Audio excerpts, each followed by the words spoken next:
अस्सलाम वालेकुम जी सुनियो। अज की वीडियो तुहाडे वास्ते बड़ी शानदार बड़ी कमाल होने वाली, खास तौर पर उन्होंने बंदियां वास्ते जेड़े जनाब डॉक्टरां दी मिन्नतां कर करके थक गए ने। डॉक्टर साहब पीड़ा दर्दां, जिसम दर्द नहीं रुकदा, हाँ जी, और लत्तां दा दर्द नहीं खत्म हो रहा। डॉक्टरां दी मिन्नतां कर करके ते फिर हुंदा की है, डॉक्टर होरी जनाब वक्ती तौर दी गोली पकड़ा देंदे ने, जिन्हें जनाब चंद घंटे सुकून देना, उस तो बाद फिर वही रंडी रोना। इस रंडी रोने तो जान जिन्हें छड़ानी, नेड़े नेड़े आ जाओ। अज ये वीडियो उन्होंने वास्ते भाईजान ना सुनिया लौंग दा नाम सुनिया, यकीनन सुनिया होगा।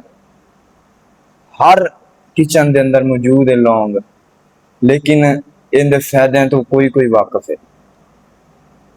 बिरयानी पकाई है, चावल पकाए ने जनाब, सालन पकाया, विच लौंग पाई देने सिर्फ जायके वास्ते। लेकिन जो मूँह के अंदर लौंग अगर चला ही जाए अनजाने दे अंदर, वो चुक के बाहर मारना है, क्योंकि उनका जायका नहीं ठीक ना।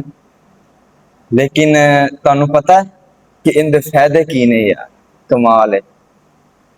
सब तो मेन फायदा जो जनाब हर पाकिस्तानी बंदा ला माशाअल्लाह, लेकिन ज्यादा जड़े रोड़ा लैके फिरते ने जनाब जी मेरी नवी नवी शादी हुई है, मैं तो बीवी के काबल नहीं हाँ, है यानी कि मर्दाना कमजोरी, कुव्वत मुदाफात, ठीक है।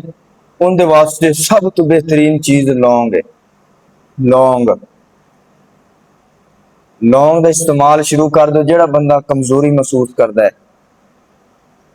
7 दिन 2 लौंग सुबह निहार मुंह इस्तेमाल करना शुरू कर दे। मैं एंड तरीका भी दसांगा, इस्तेमाल तरीका की वीडियो पूरी तुसी देखनी है ते पता लग जाएगा कि इस्तेमाल की कोई चीज। और फिर उस बाद गुड़।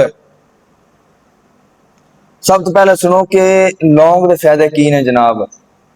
सब तो पहला फायदा कुव्वत मुदाफात,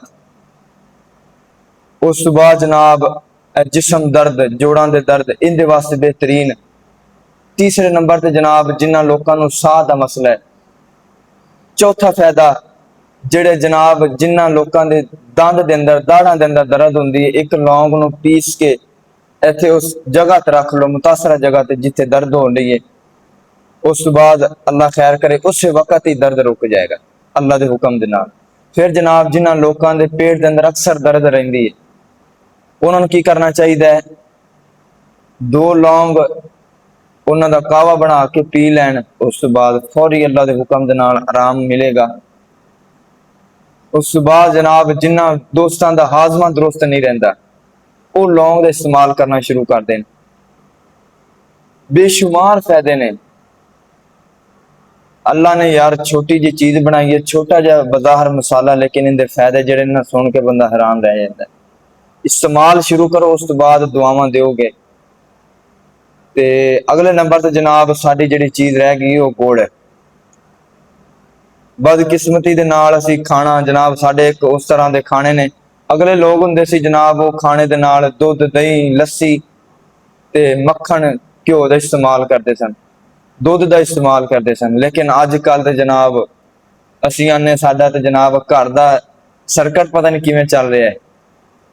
ते बहरहाल अल्लाह पाक आसानियां पैदा करे। लेकिन गुड़ जड़ा ना मेरे मोहतरम भाई, जिन्होंने दोस्तों दायमी कब्ज है, खाना हजम नहीं हो रहा, उस बाद गला खराब हो जाता, अक्सर खराब हो जाता है, वो वास्ते लौंग भी बेहतर है। लेकिन जड़ा गुड़ है, गुड़ कुव्वत मुदाफत वास्ते बड़ी बेहतरीन चीज है। खाने तो बाद अगर इन्ना खाना शुरू कर दो, हर खाने तो बाद दुआवां दोगे। आखिर ते जनाब आप इस्तेमाल का तरीका बयान करिए। ये इस्तेमाल का तरीका की है? नंबर 1, ये इस्तेमाल का तरीका 2 लौंग तुसी चबा के खा जाओ, तो नीम गर्म पानी पी लो सुबह निहार मुंह। उस बाद दूसरा तरीका जड़ा है, 2 लौंग लैके उन्होंने कावा बना के पियो, इस्तेमाल करो। नंबर 3 का तरीका जड़ा है, 2 लौंग लैके ना उन्होंने बरीक पीस के ते शहद के नाल इस्तेमाल करो, और रात सौन लग्या दूध विच पा के इस्तेमाल करो। हैरत अंगेज फायदे ने, ते इंशाल्लाह इस्तेमाल करो, दुआवां दोगे। ਅਗਰ ਇਹ ਵੀਡੀਓ ਅੱਛੀ ਲੱਗੇ, ਇਸ ਵੀਡੀਓ ਨੂੰ ਅੱਗੇ ਦੋਸਤਾਂ ਤੱਕ ਸ਼ੇਅਰ ਜ਼ਰੂਰ ਕਰਨਾ ਹੈ।